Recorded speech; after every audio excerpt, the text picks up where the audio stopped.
You're now listening to Sanity at the Movies. Hey, everybody. It's the episode that you've been waiting for. Not just the episode of Sanity at the Movies, but the episode of all Warhorn podcasts that I think everyone's that we've been building to. It's finally here.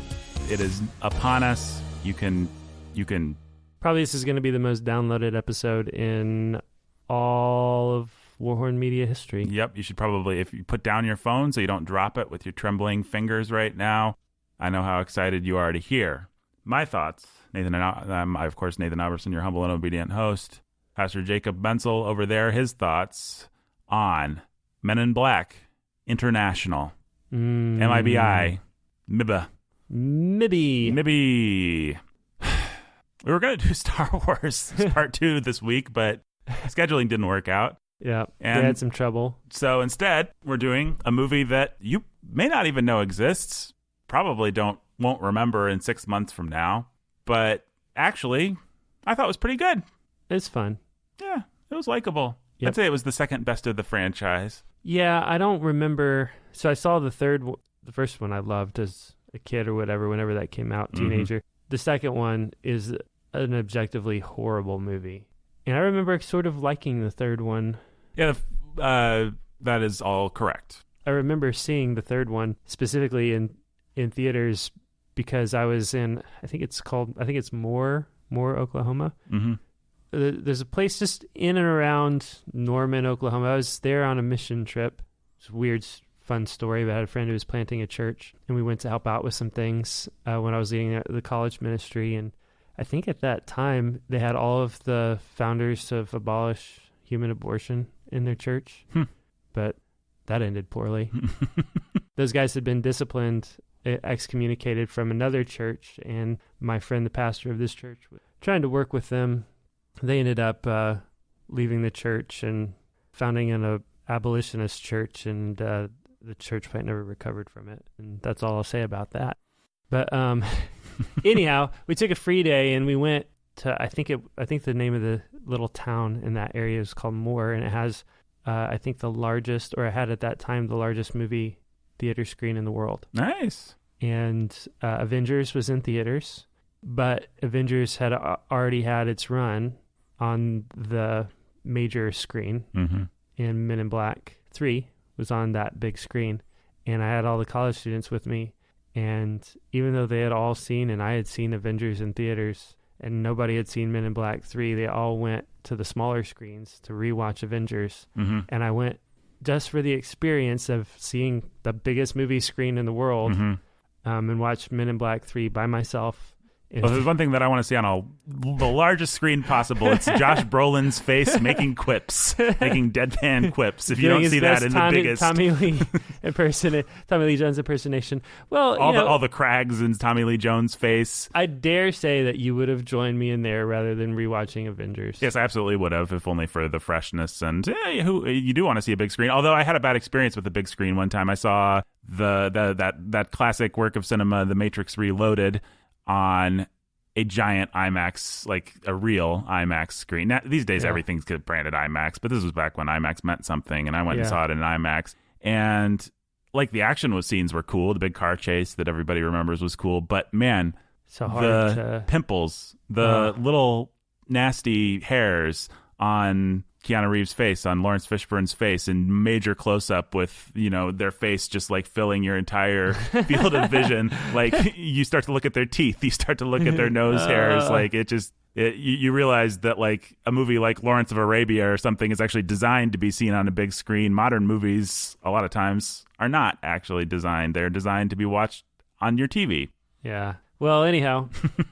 I don't know how we got off on this, but because you said it was second best. I think that's probably true. I haven't. The one that we saw? Yeah, I think I would totally go back and rewatch the first Men in Black. I would not rewatch the second one. I might rewatch the third one because I remember kind of enjoying it, and it had a sweet little. I think I might have even gotten a little emotional, some daddy issue stuff going on in that thing. But yeah, so. Well, I think this series goes to prove not everything needs to be a franchise. Not everything. I mean, this is an obvious point I'm making here, but we don't necessarily need sequels. Not everything is an IP. Sometimes everything that's kind of juicy about an idea is squeezed out in one go. Hashtag Ghostbusters. The Yeah. original Ghostbusters does everything that you need a Ghostbusters movie to do. And very similarly, Men in Black is just like an exhaustively good movie. And by exhaustively, I mean like they have this fun covers all the idea ground. about like what is this agency like? What's all the humor we can mine out of? Like you think it's this guy, but actually it's the dog. Like they Yep. do everything. They just like they really squeeze that idea dry. That's what's wonderful about the first Men in Black is it's just like packed full of everything that you want from all the ideas. Yeah, and they really didn't leave themselves with anything to left. work with. They're just like I presume you could come up with a clever, and maybe Men in Black 3 was the closest to, just because they did time travel, my favorite trope. Right. But there's really just not a lot left to do. This new one was a pleasant sort of recap of the formula. If you enjoy the formula, you'll like it, I think. I liked it Yep. decently well. I enjoyed it. It was also a pleasant... Well, I just want to say, though, about that first one, I think I had the VHS as a kid and just, like, watched it every weekend. I've probably seen that movie about as much as any movie I've ever seen. I really loved it. It was a part of Will Smith's great run and, you know... Fresh Prince, Independence Day... Men in Black. Bad Boys wasn't so much on my radar back in the day. Mine neither. But just the same, it was like Will Smith at the top of his game, and he was so cool. He was the coolest human being on the planet. So you wanted to like absorb his coolness everywhere. Like it was just fun. Everything was that he did seemed fun and cool and exciting. You just wanted to be a part of it. Can I say something about race? Yeah. This podcast, I think a movie podcast is a good excuse to talk about all kinds of things. So I don't feel bad about these tangents, folks. Things to me, this is just my perception. It could be completely wrong, but these days, everything to me feels a lot more racially charged than it did when I was a kid. Absolutely. When I was a kid, we were taught that everybody was equal. I grew up in the Midwest. I grew up in Bloomington, Indiana. Went to school. You know, there were some black kids. It wasn't like super racially diverse, but there was a lot of different kinds of people. Mm-hmm. And you just had it hammered into you by every like PBS show, by everything, you know, every Saturday morning cartoon that we're all equal. And I don't know, you kind of just believed it. Yeah. Like, I don't remember having a problem with, you know, my first best friend was a black guy. I know that's like the classic thing that Mine every too, actually. white guilt person says. Yeah, I it's know. like the funny thing. But his name was RJ Jones. Lived across the street. We played baseball together. It was when my parents were still together. I was 3, 4, 5 years old. And Lance Easley was a really funny class clown, and I just thought he was hilarious. Like, he would just still remember laughing more at just like dumb stuff that Lance would do. And I went and saw a new song with the Easleys, and Pastor Easley was a pastor, and he had a real high-pitched voice like this, and I'm not doing like a racial stereotype here. He really did talk like this, and they were just a really fun, cool family. Anyway, I say all that to say Will Smith was the biggest movie star in the world, and he was the coolest person in the world. And I don't remember just wanted to be him. Race entering into it. I didn't think he was like extra cool because he was black. Maybe I did a little bit, but he just seemed like the coolest guy on the planet. Like, he was awesome. Yeah. I mean, Independence Day is such a charming performance. It's so silly now. It's such a obvious pandering star role when you watch it now. Like, we're going to give him all the best lines and have him punch out the alien in a way that completely invalidates the threat of the aliens. Welcome to Earth. That's what I call a close encounter. But that's like a huge laugh line from my childhood. And I remember sitting in the theater with my dad and him being, you know, like almost falling out of his seat at that. And a lot of my fond childhood nostalgic memories are connected to the entertainment provided by Will Smith. Yep. And then it all went to hell with Hitch. And Hitch was fine. I've actually never seen Hitch. Hitch was pretty good, actually. What was the superhero one? Oh, yeah. But it had another like one name of the guy title, maybe. Yeah. I never saw the superhero one. Can't remember what that was called. You know what? I don't know why my mind wanted to say Breaking Bad. But it did, and now I'm stuck there, and I can't get out. Yep, my mind wanted to say Hitch. Let's see, Will Smith. I'm pretty sure it's the guy's name. Hancock. I knew it. It was another one name. Yeah. H. I actually said. I don't know why my brain went to Breaking Bad. This is terrible. This is stupid. Just random neurons. Yeah, Wild Wild West was the actual. Yes, you're right. I blocked that one out of my memory, but yeah, that was the actual like. I mean, like. That music video was hot. Like, everybody... Wicca Wicca Wild Wild West. James West, Desperado. We are the Men in Black, Galaxy Defenders. Yeah, well, that was cool too. Mm-hmm. And in Big Willie style, that album. But yeah, Wild Wild West was a terrible movie. Turned down The Matrix for it. Bad move.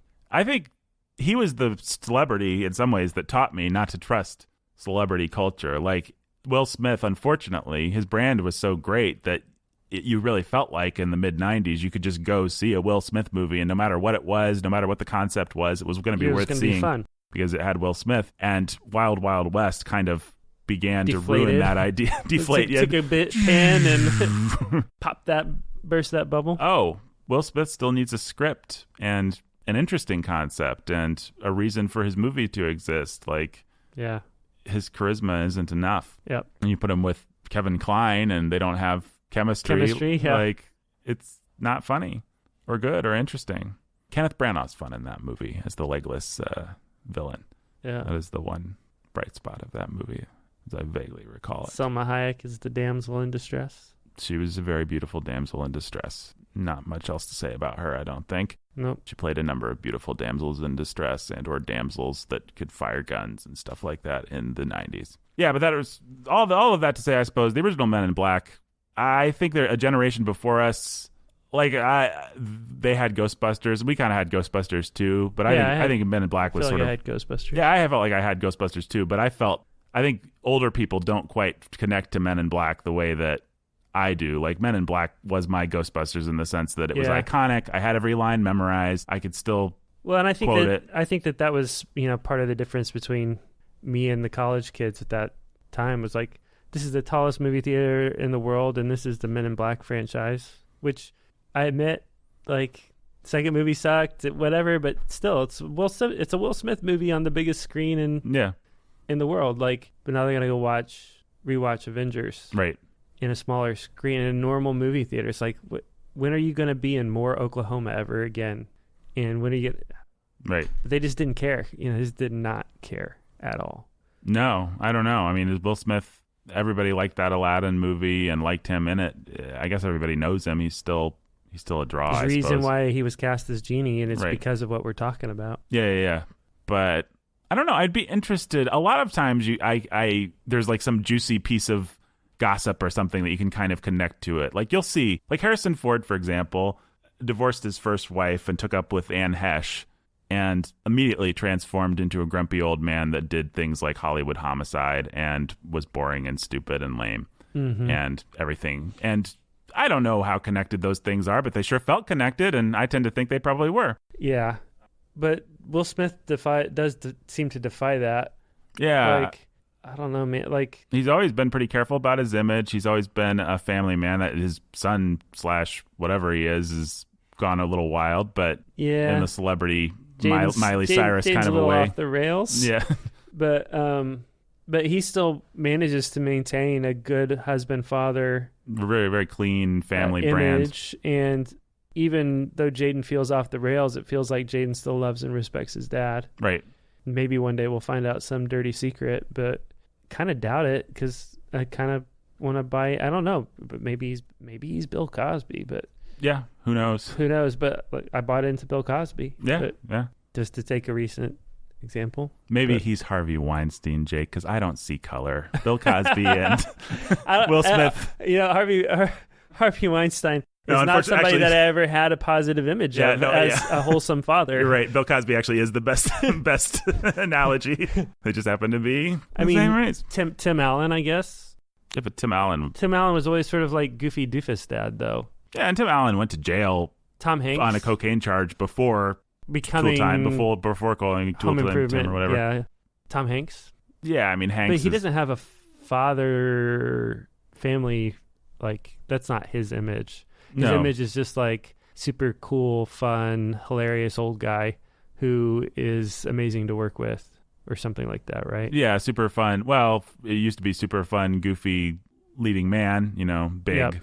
Splash, all that stuff, and then he somehow, as he got older, he very successfully transitioned into having enough gravitas to kind of being the dignified older statesman who's also very warm and likable and fun. Following sort of like the Jimmy Stewart. Yeah, he is the protocol. Closest thing we have to a Jimmy Stewart. Although without even looking, I'm going to guess Hanks has probably had multiple marriages and stuff where... I have no idea, but that's part of the images you just don't actually really know too much Right. Maybe about. he hasn't.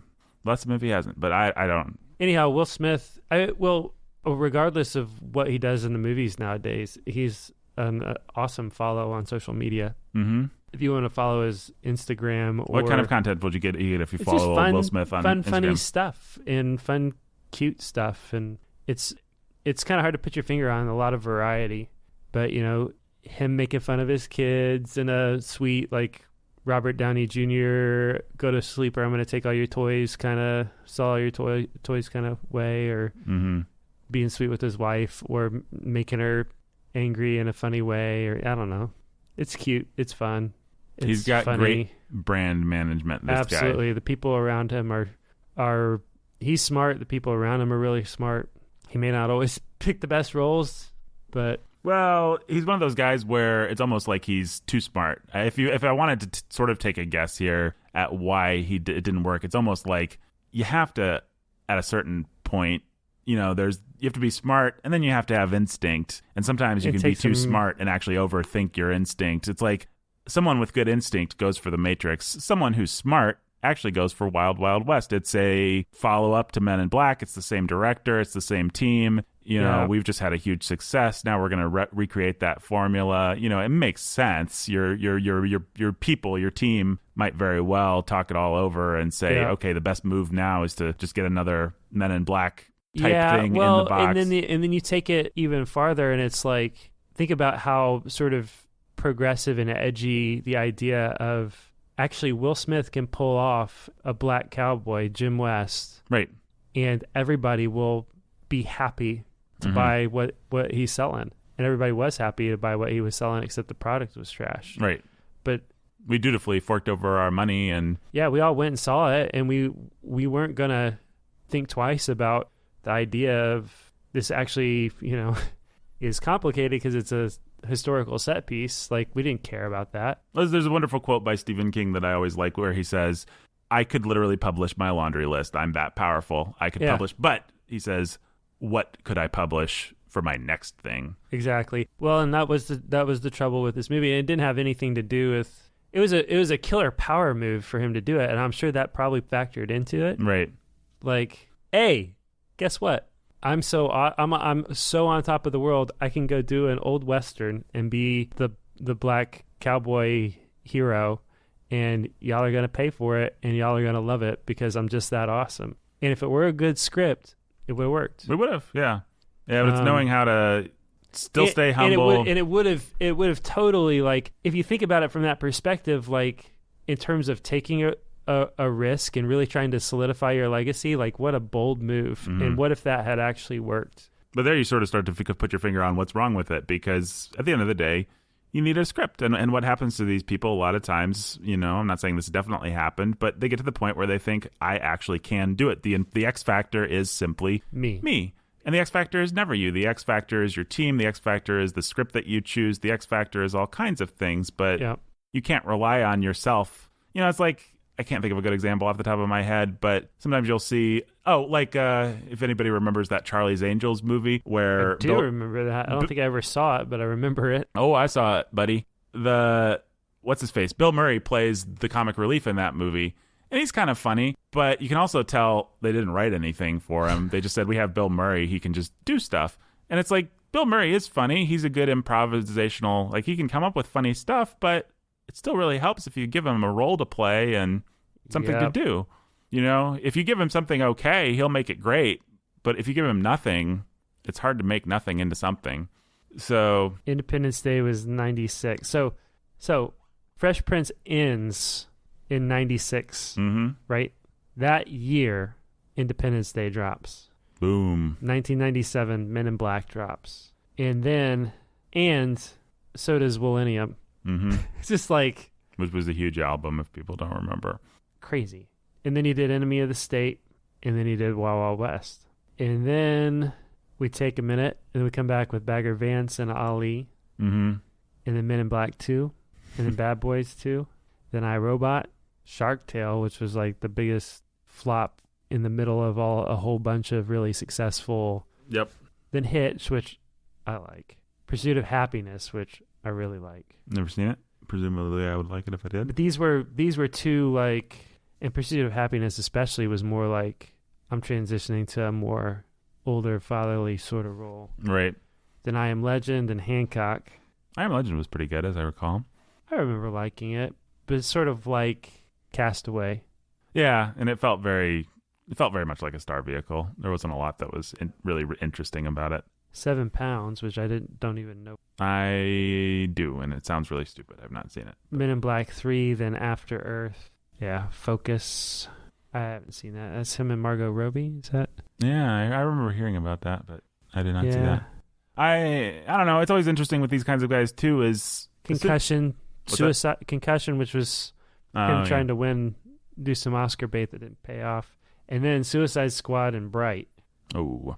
And now Aladdin. Well, you kind of see this trend. I mean, again, who knows what's really going on behind the scenes, but you see, like, he keeps trying to sort of get outside the bounds of just being an entertainer. You know, you have Ali, Bagger Vance, neither of which was a huge success, both of which were interesting and have their fans, but those are both him really trying, like, hey, I'm serious now. And people are like, nope. And he's like, okay, here's Hitch, here's this, here's that, here's a Men in Black sequel, give me some money. And then he tries again with Concussion, and again, doesn't really quite work. The movie may have its fans, but it wasn't like a big breakout thing that just enabled him to do serious roles. It's a hard transition to make. You see people like Jennifer Lawrence trying to do it right now. You know, you see when somebody's in their 20s and they hit it big, like in a superhero kind of a thing. Well, the perfect example, which is kind of funny, the scuttlebutt right now, is that what's his face, Daniel Radcliffe is going to play Wolverine. Yeah. And what has Daniel Radcliffe done? He got really successful and made all the money in the world, never has to work again because he is the boy who lived himself, Harry Potter. Yep. And then what does he do? He chooses these interesting indie kind of things and really tries to establish himself. Like, all he's doing is, hey, I'm not Harry Potter. Like, right. I was Harry Potter. Now I'm like... Now I'm awesome. Now I'm an artist. Yes, exactly. Everyone's like, Harry Potter was fun. He tried pretty hard. It was adorable how he tried to act in that. It's not really... They cast Harry Potter as Wolverine. That's weird. Right, and so, you know, you can almost feel like maybe he's like, okay, fine. Let me try and just do a big franchise thing to sort of... Elijah Wood, same thing. Elijah Wood's actually been pretty successful in using his Lord of the Rings movie money to just fund weird horror films and indie stuff, and I actually enjoy where Elijah Wood's taken his career. Pattinson was big. Robert Pattinson got big in The Twilight, playing Sparkly Edward, and then Cedric Diggory in Harry Potter. Kind of a 1-2 punch there of crazy fan service, and now he did the same thing. Now he's the Batman. Well, yeah, he did a bunch of indie stuff to try and establish some credibility, and then they came along with Batman, and we'll see how it works. And people are, I mean, there are a lot of Robert Pattinson defenders out there who say that if you know, like the people who know say he's got real chops and we should expect an iconic, surprising Batman performance on the level of, I've just seen a lot of people compare it to casting Heath Ledger as the Joker. Mm-hmm. As, you know, here is this like very similar path of like hunkish, like 10 Things I Hate About You. 10 Things I Hate About You, these dumb rom-com, the Knight's Tale, and you know, and then he goes off and The Patriot with Mel Gibson, and then he's going to come back and go all method and give us a completely fresh take on the Joker. Yep.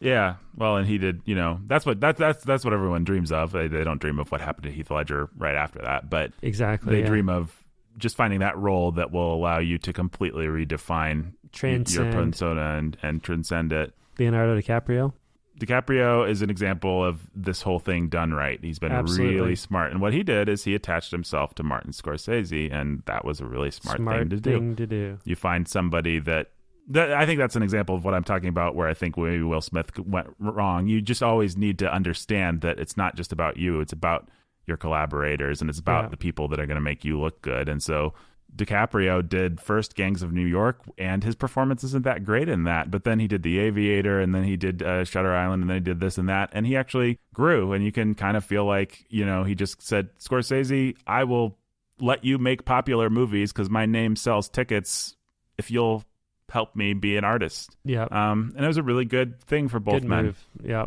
That's the way to do it smart. The other person that I think has done it pretty smart, although he made one mistake, which was to jump on Oprah's couch.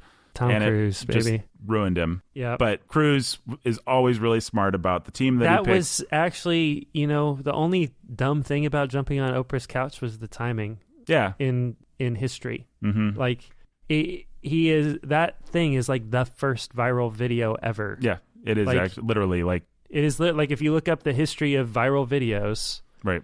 And YouTube and whatever, like that was what made YouTube a thing. That's if what he had made done it a viral year videos before, a thing. it would have been fine. It would have passed off, would have been under the radar, no problems, and he would have, everybody watching Oprah at the time would have thought he was super charming. Mm-hmm. Which they did, by the way. They did. Everybody there and everybody watching it thought it was super charming, but the right person takes the clip out of context and asks the right question or spins it the right way, and now he's a baddie weirdo, crazy Scientologist, basically. Yep. Which he is, by the way. But he had managed to conceal the keep fact. everybody from noticing that. He got exposed. Everybody learned the lesson of Tom Cruise. Yeah, all because he jumped over a couch because he was excited about his girlfriend or whatever. And he was playing to the crowd about it. Yeah, which he's a master of, generally speaking. But his trajectory was. He is the template for what everybody does now because he got big with some sort of silly roles, Cocktail, Top Gun, stuff like that. And then he just began to find interesting directors, Oliver Stone with Born on the 4th of July, Paul Thomas Anderson with Magnolia, and work with these people. And then he jumped on the couch and everybody thought he was a crazy Scientologist. Since then, he still works with interesting people and still gets good collaborators. Brad Bird, Mission Impossible 4, J.J. Abrams, Mission Impossible 3, Christopher McQuarrie for the last two and the next one. These are all smart, talented people that are bringing a lot to the table. Mm-hmm. But the thing about that you may have noticed is that they're all Mission Impossible movies, and Tom Cruise has just retreated into playing his it big safe. blockbuster roles that are going to sell. Anyway, you can tell we're really excited about talking about this Men in Black International. We haven't even mentioned the actual cast of this movie. Well, let's talk a little bit about Men in Black International. I will say I enjoyed the movie. I had fun with it. I thought it had not a lot of laughs, but it's kind of like a light Marvel movie. Yeah, I think it was pretty fun. I thought Camille Nanjiani was... I was going to roll my eyes at his character, but I thought he actually had some good moments. Yeah, he was fun. He plays the little, if you've seen the trailer, he's the little alien creature. What is it? Pawnee, yeah. So we should just tell people this movie, I guess most people know it, stars Tessa Thompson and Chris Hemsworth from Thor Ragnarok, both of them. Yeah. They have a lot of chemistry in that movie, and they're a lot of fun together. And so very much just sort of like, hey, Taika Waititi found a really awesome team here and figured out how to bring out the best in them. Let's see if we can ride this and revitalize a whole new franchise with it and put them at the center of it. Yeah, kind of like that. And so it's a test run for, can this duo bring us the star power to, and apparently a failure. Didn't make money.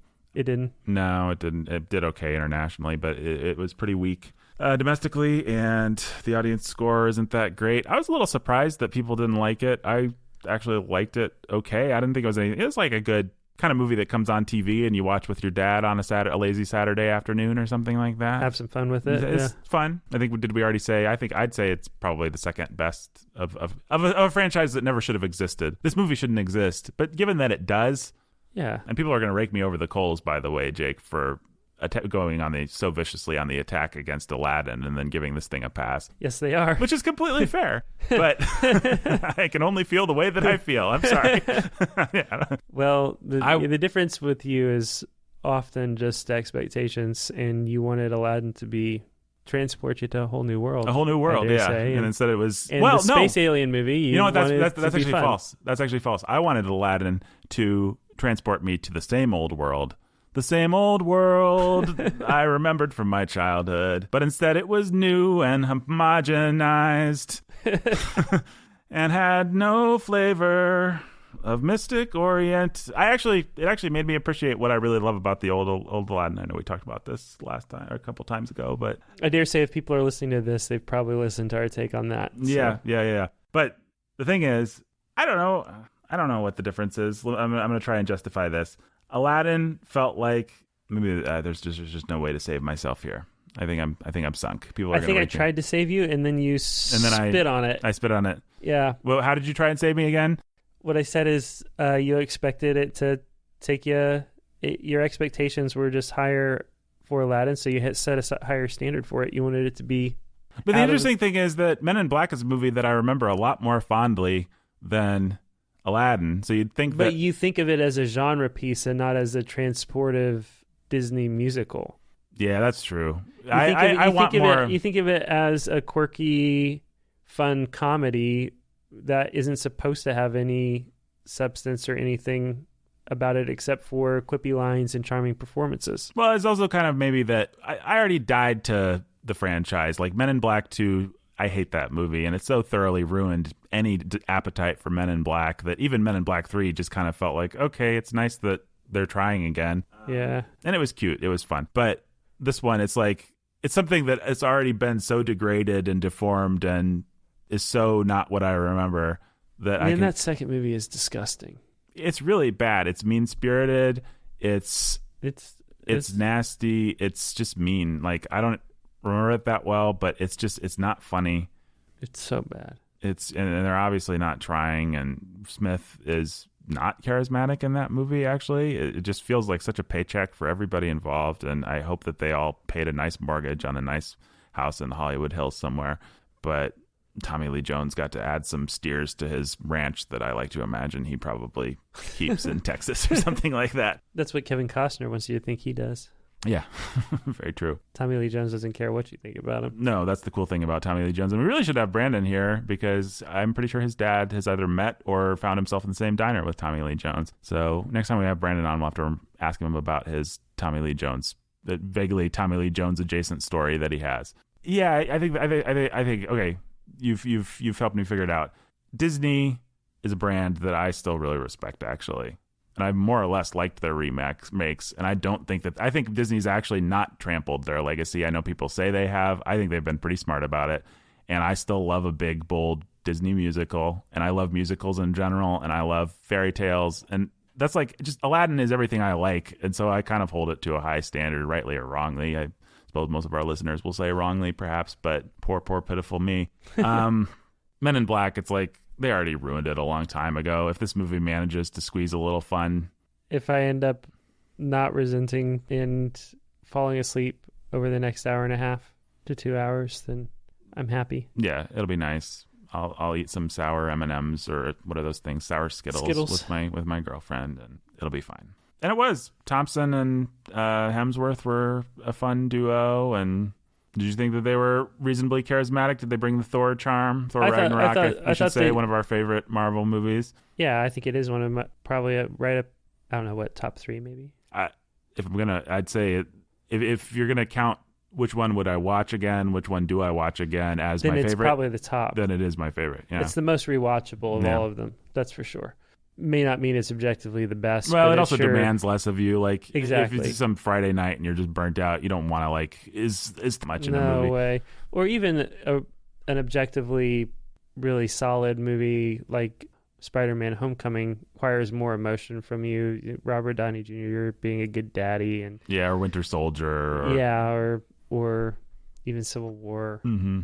But yeah, if you're just gonna go and have some fun, and it's Thor Ragnarok, and a lot of it is that chemistry, and Mark Ruffalo and Tom Hiddleston add a lot to that, and Jeff Goldblum being out there and off the wall add a lot to that. Mm-hmm. But it was Hemsworth and Thompson that were awesome together, and that was exciting, and what got these guys excited about casting them in Men in Black. And I think they are both charming, charismatic actors, and they brought a lot of that to what was a pretty underdeveloped script and some pretty flat characters. Yeah, so, there wasn't much to go on in terms of who they were. They actually had to bring a lot, and by that metric, I suppose they did, but it still landed somewhat flatly simply because there just wasn't a lot there. Yeah.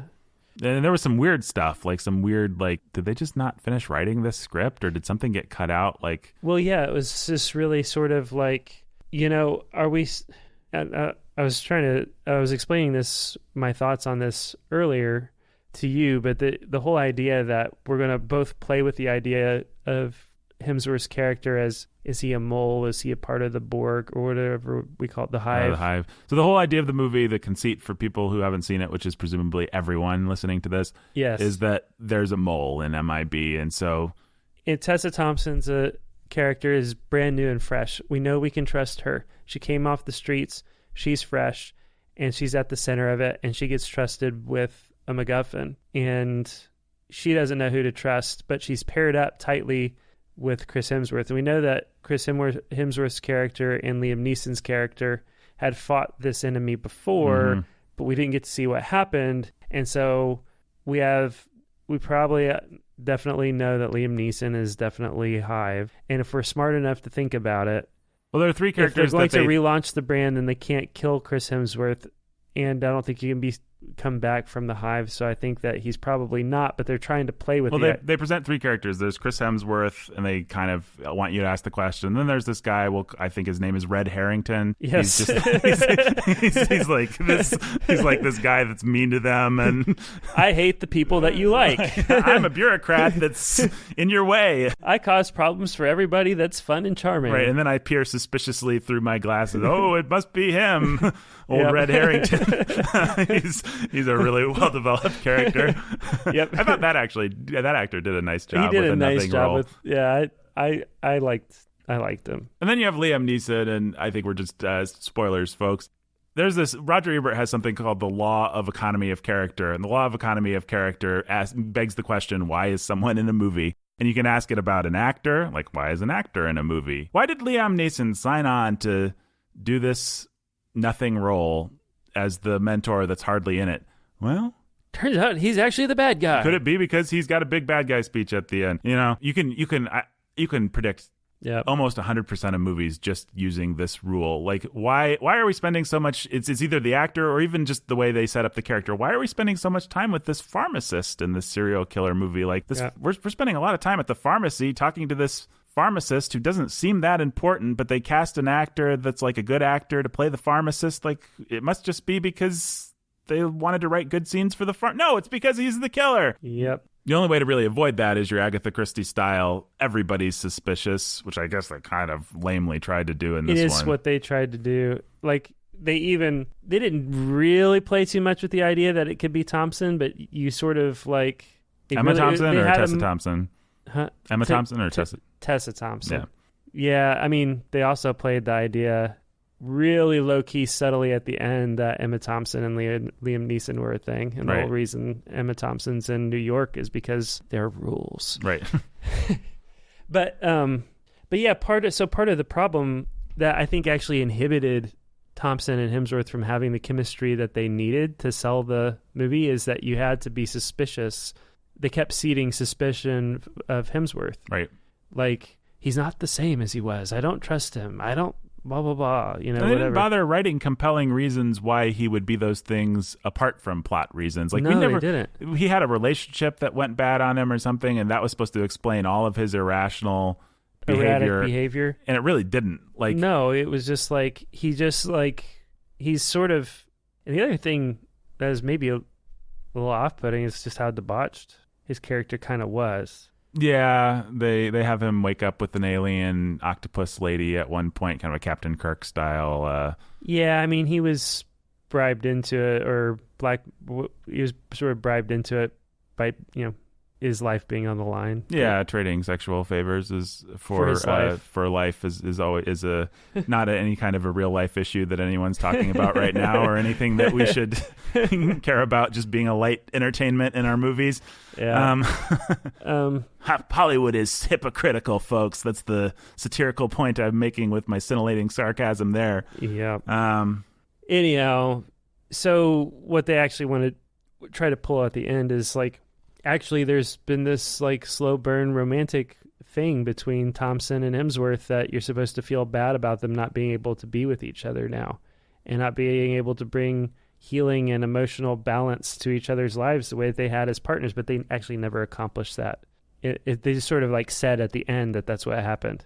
Like, all of a sudden you have this scene and it's like, hey, he was emotionally imbalanced, but he found stability working with her, and she was emotionally closed off, and she opened up working with him, and there's a budding romance here. Now we have to separate them because we can't have that. Like, they just said that, but they never gave it to you, and they couldn't give it to you throughout the whole film because she couldn't trust Hemsworth, and she had all kinds of reasons not to, and they had, this one scene where he was a little poetic at night under the stars, but like... Well, the funny thing about all that is I think our brains are programmed for pattern recognition, and so we see movie after movie after movie with these cliches, the partners that become lovers, Scully and whatever her name was, Mulder and Scully, and just this dynamic. And we see movies where like the guy is the loose cannon that is being dressed down by his superiors, and so we see that over and over and over again. And then at a certain point, screenwriters think that they can just hit those beats without providing compelling reasons. And you'll just go along with it. And the interesting thing is, you kind of do. Yeah. Like, me and Jake both said we enjoyed this movie. It basically kind of works, and you kind of enjoy each thing in the moment. If you hadn't been trained to accept those beats or to know those beats and to fill in gaps for yourself, then... If you were a visitor from another planet who'd never watched a movie, you'd be so confused by the way that this story progresses, because it just assumes so much of this is what happens in movies. Yep. It's kind of the funny example that I always think of is, in your average spy thriller, James Bond, Jason Bourne kind of thing, the two beautiful people will find themselves in a hotel after fleeing from the bad guys, and then they will make love. And we're always just supposed to accept that that's what two beautiful people do, no matter whether they have any kind of chemistry or connection or character development or time to even get to know each other. Yep. That's just what happens in movies, and we've been so trained that apart from just turning off our brains to the awful fornication, we also just accept the plot convention of two sexy people are gonna do this if they find themselves.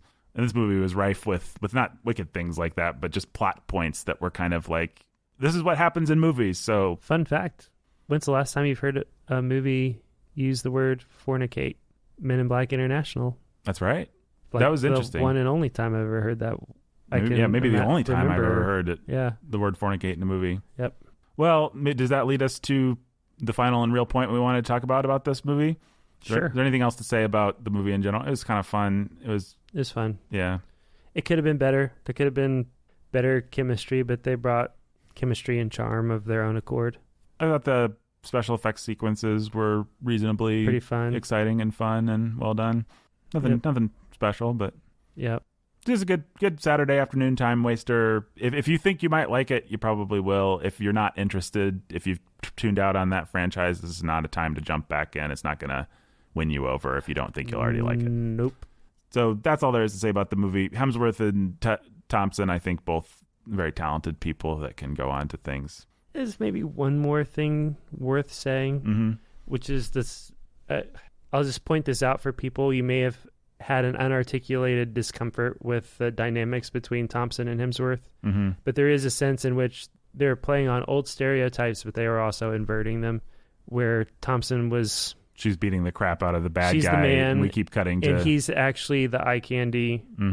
He's the eye candy babe, who, while he is the sort of like the roguish leader, Han Solo, who's going to be in charge of all of MIB by the time he's done, like, he still sort of like feels like her sidekick because of his instability. And there's absolutely zero eye candy moments with Tessa Thompson. She's conservatively dressed in her black suit. She's not, there's nothing scandalous about anything. She could walk into church and nobody would bat an eye.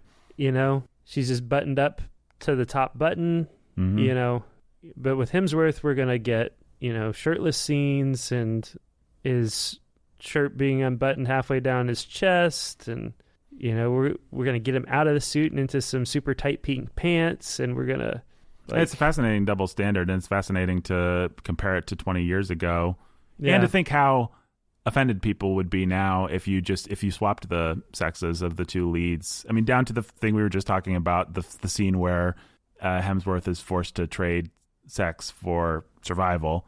That's rape, and everybody would call it rape if it was a woman character that had to do that, even though that's the kind of thing that 20 years ago even you'd see a movie where they're the emotionally unbalanced woman that works for the organization that's there to be eye candy and there to follow the new hero around as the hero learns the ropes, and they might put something in like trading sex, and now we've just swapped it and we're supposed to pat ourselves on the back about that. Yeah. I don't think it was good that we used to do it to women. Don't misunderstand me, folks. Yeah. But it seems like Hemsworth's the kind of guy that's sort of happy to take those sort of that's been the entirely defining thing about his career is that he just accepts the fact that he exists to be eye candy or something like that. Yeah, he plays great bimbos, basically. Yeah. I mean, he's like, I don't know what he's like the Elizabeth Hurley was growing up, or I don't know who it would be, but I don't even want to try and remember. But we had the slow motion. There's also the slow motion scene of him. Right. Like you have aliens who can apparently alter time, slowing him down and reversing him and zooming in on his smile and his, Again, imagine that scene done with a woman and how distasteful everybody would find it. Yeah. And remember the fact that just 20 years ago, they would have done that scene with a woman and everyone would have been like, ooh, baby. Ooh, baby. Me and Jake, little, whatever teenaged me and Jake that would have been our favorite part of the movie. Right. Because those scenes work. And they work with Hemsworth. I mean, sadly, you can say that women aren't designed. He is a man who is tall and handsome and who knows that his brand is his body and has carefully cultivated it. Mm-hmm. Yeah, well, he played the bimbo. I didn't actually watch it, but I've seen enough clips and stuff in that Ghostbusters reboot Abomination thing. He played the funny secretary bimbo. Secretary. I mean, it's literally like a cliched female role. Yeah, and even he had secret side model pics that they find in his desk of him posing shirtless or something like that, right? But yeah, and I think there's like scenes of them all like, right. Look at that. Like, yeah. It's just like... Anyhow, what we actually wanted to talk about, I thought that was worth talking about. Yeah, no, I think I'm glad you brought that up. Absolutely worth talking about. It's the kind of thing that seems obvious, but I was just marveling earlier today about somebody who, they might be listening, so I'm not going to be very specific, but they watched a movie about a fatherless kid. The whole point of the movie is fatherless kid finds a father figure and a mentor after he moves to a place and, wants to feel accepted. That's the movie. Right. And it occurred to him that this movie was about fatherhood, actually. Yeah. And he thought that was very deep and insightful. And so did his followers on social media. Right. And I just thought, wow. Well, is that the level of insight that we have? People aren't accustomed to thinking in the most simple terms about the entertainment they watch and the stories that they see. Mm-hmm. And it really is important to say all of the obvious things, I think, sometimes. Anyhow, your son, not everything is obvious to him because he's an 11-year-old. 11? 11, yeah. He saw the 11 movie. and a half. So here's the thing. We were going to do the Star Wars thing, and then we're like, we can't, and Ben's out of town, and the honeymoon and stuff, and Brandon's whatever, and Brandon's busy. And so Nathan's like, well, we need to do something. And I already have plans to go see Men in Black for fun. And so can you slip it in? And then I thought maybe it wasn't going to happen. So I didn't see it till yesterday. But yesterday being Father's Day. Yesterday being Father's Day is horrible. So Jake is tasked with seeing Men in Black International by himself on Father's Day. Yeah. And I was just not happy about that. So I took a risk. I grabbed my oldest son, Peter, and said, hey, let's go see this movie. And so I took him to it, and I think it's probably PG-13, I'm assuming. Yeah.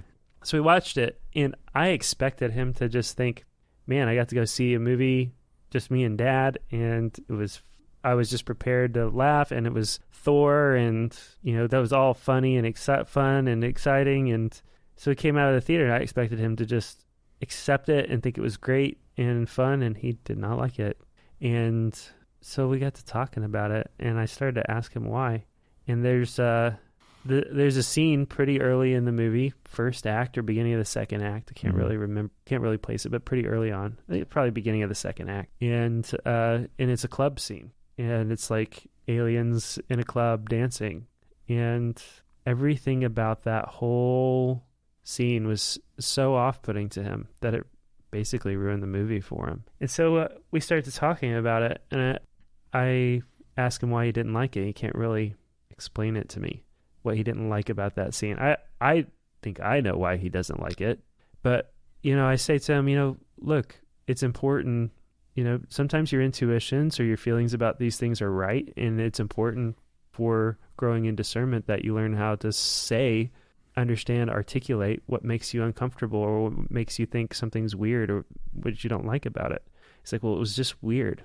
And so I say, okay, let's talk about what was weird about it. Was it weird because it was just like weird, gross aliens, or was it weird because it felt bad? It was weird because it felt bad. So like morally bad? And he's like, yeah. Like sinfully bad? He's like, yeah. Okay, let's see if you can name sins. And so he thinks about it for a while and he can't come up with anything. So I say, okay, well, let's just run through the 10 Commandments. We run through the 10 Commandments together. And he thinks about it for a minute and he says, well, the 2 sins that I think they are is graven images and coveting. I thought, well, that is really interesting and not what I expected you to say. Just take a step back and say, it's just like kind of your standard rave scene with a bunch of sexy people, not too provocative by my standards at least. Yeah. Dancing, and the plot conceit is that there's this alien guy, this important ambassador dude who wants to party with and has traditionally partied with Chris Hemsworth's character. And they just have to keep him happy or else his people are going to blow Earth up or something. And so Chris Hemsworth kind of jokingly offers Tessa Thompson to him. And she's just saying, no, I'm not going to be. She's super offended and he thinks it's hilarious. And I'm not some sexual favor for this dude. If you think I'm going to fornicate with an alien. Yeah, that's where she says the word fornicate. Yeah. And he just thinks it's hilarious that he's put her in an awkward position. But also everybody watching knows that this isn't going to actually happen. Right. It's just the joke's on Thompson because she doesn't know what to think. She's new to the field. Right. And she's kind of a straight arrow, and Hemsworth's the kind of guy that's going to like know how the actual on the streets world works. And it's that whole thing. You've seen it a million times in different movies. So he comes up with graven images and coveting. And so I asked him to explain it. And he said, well, everybody in that whole club wanted everybody else to worship them. And everything they were doing was about wanting to be worshipped and to be at the center of attention. And so everybody was just sort of like fighting to be worshipped. So that was his explanation of graven images. And then coveting because of the same thing. He just saw the connection of desiring everybody's attention and wanting to be the one that everybody else likes. He felt it all on that level. And so then we talked about that for a minute, and then I took it a step farther, and I said, well, there's another commandment that is underlying all of this, and it's the commandment, you shall not commit adultery. And for a little bit of background on this, so I just a few days before I've had the talk with Peter, and listeners might be scandalized by how old he is, and some might be scandalized by how young he is. Because of our church community, because I've been pretty careful, because of his school. For those of you who are scandalized by how old he is, Peter's actually been, and because I think of the innocence of his mind, and I think there are other kids I might have to have that talk earlier with, but he's sort of a space cadet. Jake's not being a doting dad. The culture around here is one that is just... I've probed many times on this, and even when we had this, so here's how the conversation. So I had decided it was time to have it because he's going into the middle school youth group, and he's going to start dealing with people who are dealing with these sorts of things, even if he's not.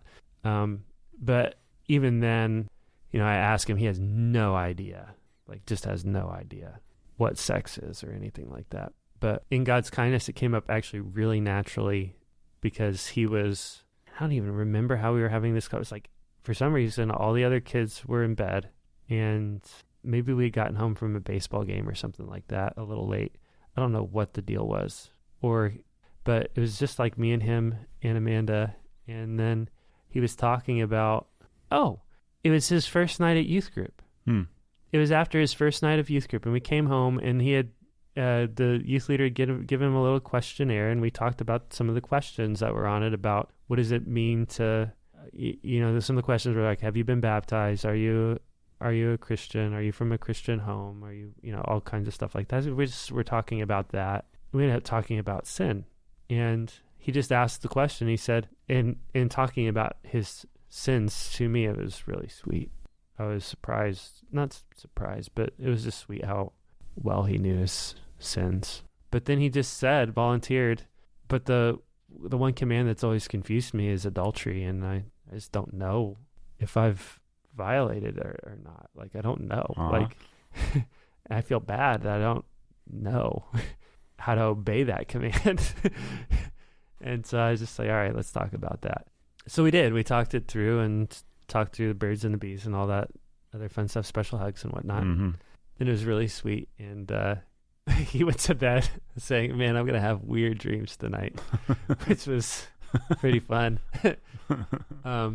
Another dad in the church it was a close friend of mine, had just done the same thing. And his son's response is there any other way? Anyhow, so I just went ahead and made the connection to our conversation a couple days before, and the desire to have what's not yours, the desire to have that outside of the context of marriage. It's what drives all of these things. It's what drives the vanity and the desire to be worshipped and those kinds of clubs. I know this was like an alien club in a movie, but those clubs are real. They're in our town, and people go to them, and they go to these parties, and that's what they're looking for. And it's right for you to feel bad about it, and it's right for things like that to ruin a movie for you, even because it's a wicked world, and the evil in it should vex our hearts, and the evil in it should vex our hearts. And the movies like that want to treat it like it's not a big deal, and it is a big deal. So anyhow, it ended up being a really great conversation that came out of it. So, not saying you should take your your kids to see this movie in order to try to have those kinds of conversations, but well, it was convicting for me when you told me that, because it's like, man, what is the level of garbage and sin? This is a movie podcast. We like movies. We liked this movie, actually. Okay. But what is the level of just filth that I just accept without even thinking about it? Because it's just so ubiquitous that I'm just completely desensitized. And it made me remember certain things that were off-putting to me as a kid that it would no longer hardly register. Actually, one of them, interestingly enough, the very first time I saw the Indiana Jones movies, I saw Last Crusade first. I just thought it was the coolest movie I'd ever seen. So funny, so charming. And the sex stuff in that movie's actually kind of dirty. It's got the little subplot with Indiana's dad son, and all that junk. But that just went completely over my head. I think we fast forwarded the Venice scene, and I just didn't realize that's what was happening at all. Just missed it completely. I think I may even have a vague memory of my dad being offended by something and just being like, what? This movie's awesome. But then we watched them out of order. So then we watched Raiders of the Lost Ark. And that movie, there was just something there that felt very adult in a way that was not fun. And now it's one of my favorite movies. But actually, the first time I saw it as a little kid, it kind of felt there was something that kind of was off-putting about, and it wasn't, I didn't quite get it, but I understood that Indiana Jones had been friends with Marion's dad, and that then he'd had a relationship, and he'd left her, and she says, I was a child, and it's supposed to be this it's an idiot pagan young man, Steven Spielberg and George Lucas's idea of what is kind of cool and adult and whatever. But it was bothersome. Another one that I think was just a bogus movie that I don't know why everybody remembers nostalgically, but they do to a person. This Robin Hood, Prince of Thieves, had a big subplot about lust and rape and everything like that, and it was pretty on the nose. It wasn't like Peter getting a rape scene and feeling bad. It was like nasty stuff that was meant to be nasty. But and it made me feel nasty as a kid. Yeah.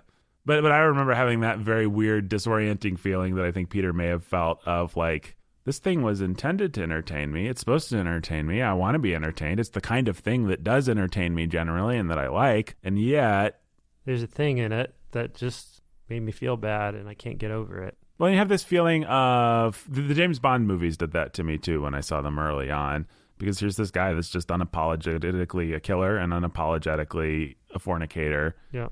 And the movies are asking you to Enjoy that. And I just remember there's this weird tug of war that happened where it's like, am I going to adjust myself to the movies, or are the movies going to just adjust myself to me? Because if I want to enjoy this thing that everyone else is enjoying, I mean, I know this is a simple thing to talk about, but it's just, when you're 11 or 12 or that age, it's like, it can be kind of a profound struggle. You know, you're not actually, Lord willing, in the position where you have to struggle with things like having adultery or, you know, actually fornicating. So the big struggles of your life are things like, am I going to be conformed to this movie, or is this movie going to be conformed to me? And I 100% chose to be conformed to the movie. I mean, I did not make the right choice. I decided, like, if this is what people like, if this is what's entertaining, then I'm going to learn to be entertained like everybody else. To like it, because I don't want to be weird.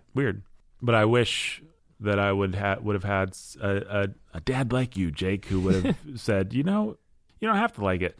And my dad sort of did, but he was always more like, he didn't like movies. He thought that they were kind of trashy, and we were supposed to feel guilty about even turning on Star Wars because we could be, you know, reading our Bibles or something. So it was kind of like, in making them, not to throw my dad under the bus, but it was just sort of like, in making everything bad, it was just like, well, I mean, I didn't process it. I didn't articulate it like this, but it was kind of like, I know it's not all bad. So that's that point, that fence is kind of just invalidated. And so then it's like, you're left to figure out what's actually good and bad. Whereas I think maybe if he'd said, movies are fun and we like movies, but also, like, here's why you didn't like this one. Yeah. It might have been more helpful. I don't know. I'm not a father myself, so maybe I should shut my mouth. But, I can only talk from my own experience and say it's interesting to observe yours and Peter's. I'm glad he has a conscience about it. It's always, me too. It's interesting to see some kids have different consciences, don't they? Absolutely, they do. Some of them are really bothered by things that other ones of them would just never think of. Same upbringing, same materials to work with. Yep. And those same kids that are really bothered by some things swallow completely different things without thinking about it. Right. Yeah. Well, it's a weird old world. Anything else to say about that? I don't think so. Yeah, I don't think so either. You know what I think also might be a little sad? What's that? Is I think that stuff from earlier that we were talking about, I think that there's a sense in which any of the Avengers have the potential in the lives of my kids to be sort of like what Will Smith was for us. And I think that this movie really put on Chris Hemsworth for Peter, which the rest of them won't ever see it. But unless they get to be 20 and try to get into retro movies and have really poor taste, have poor taste, and decide they're going to do the whole Men in Black series, and poor taste, a lot of time on their hands, and or if for some reason they were trying to set up this whole like world of, you know, where they could presumably bring Will Smith back if they wanted to. Yeah, I really wanted a cameo and kind of wondered if there wouldn't be one, but there wasn't. So for some reason they like greenlit Men in Black International 2 or something. They won't. They'll try and reboot it again in a couple of years, because they can't just let IP die and come up with new IP. That's intellectual property, for those of you that don't know what IP is. Well, Jake, yes. Would you recommend? Nope. Yeah. I mean, if you and your wife enjoyed Men in Black when you were kids or whatever, and this movie ever hits Netflix and it's a Friday night, and you also like Thor Ragnarok, and you think, I'm interested in a dumb, fun movie, then depending on what else is available, this might be worth clicking on. Put that on the poster. I enjoyed it well enough. I wasn't bored. I wasn't sad to be there, but I also wasn't like I would ever watch this movie ever again. I found it to be a pleasant experience. I wasn't actively resenting it. I wasn't bored. I enjoyed it. I didn't laugh. Nobody laughed in the theater. It wasn't funny, really. But really? Well, my theater, people laughed. They laughed at a little bit of it, maybe. Camille Nanjiani, I think, got some laughs. I had laughers in my theater. Yeah, we didn't have a lot of laughers, and I thought there was some fun dialogue and stuff. It was certainly, it had that little extra effort that I like to see. Felt like at least on a level of they didn't write a coherent story, but on an individual scene level, it felt like they were trying.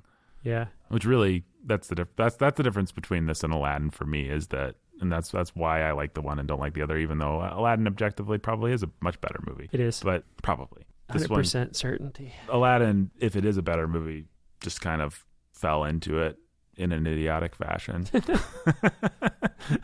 It's just working with such a stronger brand that even doing a bad version of a stronger brand made something that people like better and that is more resonant. But this, working with a crappy conceit that has completely had the life drained out of it, had a little wit and charm to it. That's one way to put it. It comes down on a Saturday, or if you really feel like you need a Men in Black sequel, I'd say, why not? Don't wear out your shoes running into the theater.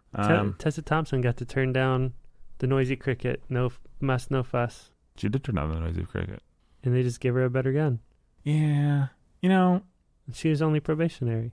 Not to open up a whole new can of worms, we should be done, but it's that Harry Potter syndrome that I really hate, where people just don't know how to write dads, and they don't know how to write authority structures, and they don't know how to make heroes have to earn it.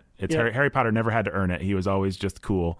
And we always expected that what he wanted to do was right. And basically his authority figures like Dumbledore expected that what Harry... And so you just never had the scene, as we've talked about many times, where Harry was just told, like, you need to grow up, kid. And You're wrong, and people are dead because of you. Right. And this movie, and a lot of movies, Marvel, I think, often has the same syndrome. The best counterexample is Peter getting in trouble for screwing everything else. And that's one of the best scenes from the whole MCU. But even with Marvel, you still kind of have the feeling of... Or RDJ... letting Cap have it. Yeah, those are the two. Basically, Robert Downey Jr. is the one person who's allowed to discipline anybody. Right. And it's because he's had this arc where he comes from being a complete selfish loser kind of... Yeah, and it's just trying to complete that. And as he does it, he says things like, I sound like my dad. You know, even there we're kind of winking at... He undercuts himself, yeah. You know, like he can't really do it. So this movie has that same syndrome where it's like, Tessa Thompson's just cool, and basically... with a little bit of preamble, everyone just needs to get on board with validating her for being awesome. Which is, again, another obvious thing that you should just be aware of, is that movies are all about you are awesome and we are validating you for being awesome as the audience that is entering into the audience surrogate character that's meant to be you. You are being told, you're great, and everyone should listen to you. What your children are being told if they see this movie is, your teacher should give you good grades. And if they don't, it's probably because they're a stuffy authority figure that doesn't want to give you good grades. So I highly recommend Men in Black International. I very qualifiedly spent the whole podcast qualifying the fact that I kind of liked it. I don't know. My fiance's comment was she liked it. She had fun with it. She did not get enough scenes where there was a funny character that ended up being an alien. Like what she remembers from the old Men in Black movies is, there's the creepy looking guy with the dog. Oh, it's the dog that's the alien. Like she loves that. And this movie had maybe one or two attempts at that, but not a lot. Not a lot of like, what happens when aliens try and hide themselves in real normal life? Like what kind of zany... They attach themselves to a person's face as a beard. Right, and then the person will violently beat them? That was a weird, not funny attempt to be funny. It was really stupid. The whole conceit was retarded. Well, okay. I'll make one more small point. Ghostbusters, Men in Black, the original movies, what's hilarious about those movies is the interplay between the normal world and the fantastical world. So there's the famous scene from Ghostbusters where they go to the hotel, and the first time that they discharge their proton plaques, they blow to smithereens this poor maid's cart. And Ghostbusters is full of moments where those guys are acting like normal schlubby idiots like we see every day, and yet they're catching ghosts. And so it's funny. Men in Black, kind of the same thing. Will Smith is like this street smart kind of character that we all... NYPD or LAPD or NYPD cop. Yeah, and he's a type that we all recognize from life, and he's like constantly being surprised by and making fun of the fact, Tommy Lee Jones says, "Do you know what a Zorgon?" Da, da, da. And he says, "I think I saw that on Jeopardy just last night." There's constantly little throwaway lines like that where Will Smith's acknowledging, like, this is really weird and fantastical. And the interplay between the fantastic and the normal, the mundane, provides us with comedic tension. Right. This movie, none of that, because we're just pretty much immediately... We're acclimated to the world. Yeah, we're just in a fantastical world. And that's why you sometimes can't do sequels to these movies, because the whole point is getting acclimated to the world. That's the fun. Yeah. And so... Yeah, you get to, like, be Will Smith, be along for the ride as you get opened up. Right. To the idea that aliens have been among us. And, it's like, the joke was hilarious when it was, like, Michael Jackson's on the screen. And they tried to do one of those in this one. It was Elon Musk and Donald Glover, right? Yeah, maybe Ariana Grande or somebody else, too. There was a girl, too, I thought. Maybe there was. I don't know. It's like, Donald Glover cameo. Yeah, I mean, hilarious. At least if you want to be boring. Oh, no, that makes a lot of sense. Good line. Well, here's a hack joke that they could have done. Trump. Hey, it's hack, glad but they didn't do that. I'm just saying that hack joke is stronger than it would have been stronger. The lame You're right, throwaway. It would have been stronger, but it was. I'm not glad that they did that, but I don't know who you do actually for that. Here's an idea: just don't do a Men in Black movie because we've already burned the Rodman. Yep. What's the line from the original? Just like not much of a disguise. Yeah. Which was funny because Dennis Rodman was Elvis, a really famous he's weirdo. Not dead. He just went home. Yep. But that movie was all about being acclimated to the world. It was all about the tension between a new guy that wasn't part of the world becoming part of the world. You can't really do that twice. Ghostbusters, same thing. The whole point is that they're these schlubby guys that are becoming Ghostbusters. Once they're established as Ghostbusters, there's no movie. Yep. That's why Ghostbusters 2 is kind of not that great, because it's like, what would it be like to be a Ghostbuster? That's not actually an interesting question. An interesting question is, what would it be like to become a Ghostbuster? Well, what would it be like to be a Ghostbuster who is possessed by an ancient painting of Vigo the Carpathian? So now we've entered into pure fantasy, and pure fantasy can be good, but I'll tell you what pure fantasy isn't. Funny, because it's not relatable. It's not everyday. It's not the things that we deal with in our regular life. And so that's why Ghostbusters 2, if you ever wondered, because it feels like Ghostbusters 2 is trying really hard to be funny. Why do I not laugh at Ghostbusters 2 the way that I do at Ghostbusters 1? It's because there's a central comedic conceit at the core of Ghostbusters 1 that isn't at Ghostbusters 2. And there's your lesson about story construction. But you could do a Ghostbusters 3 where it is old, retired, schlubby guys in a world where there is no need for Ghostbusters having to figure out if they can become Ghostbusters again. And the comedy doesn't come from the ghosts. It comes from old, retired, schlubby guys. We all know old, retired, schlubby guys. We all think it's funny. Old, retired, schlubby guys. See what we're saying, folks. Bill Murray trying to convince Bill Murray to become a Ghostbuster again. Right. Dan Aykroyd trying to convince Bill Murray to become a Ghostbuster again for a whole act of a movie. And then Bill Murray finally, like, slipping back into that role by the end of Act 2 or at whatever. Like, there's a lot of comedy gold to be mined right there. Right. And I can almost inevitably tell you that the third act of that movie is worse because it's just a big special effects light show and they're firing ray guns at things. But the first act where they go to try and get Bill Murray, that could be really funny. Yep. Maybe they'd have a Stay Puft Marshmallow Man up their sleeve, but there's only so many of those you can do. That's why you should only make one Ghostbusters movie. Oh, well, creativity is dead, and nobody understands story structure except for me and J.J. Abrams and Jake. Hence why this episode, Men in Black International, is the ultimate episode in the Warhorn oeuvre. That's right. That's the big twist that we've been building up to, is the fact that only we understand story structure. Okay, folks, thanks for listening. We'll be back hopefully the week after next with our second part of New Hope. We need to get on that. We got a lot of Star Wars to get through before episode 9 comes out. So maybe we'll even slip in some in-betweeners there, folks, depending on what our schedule's like. But we're pretty busy these days. We're going to try to get, I think we're going to have to try to get you Far From Home. But it may be a little late just because of scheduling. I'm on vacation that week. And yeah, we'll get it, though, because Marvel's our beat.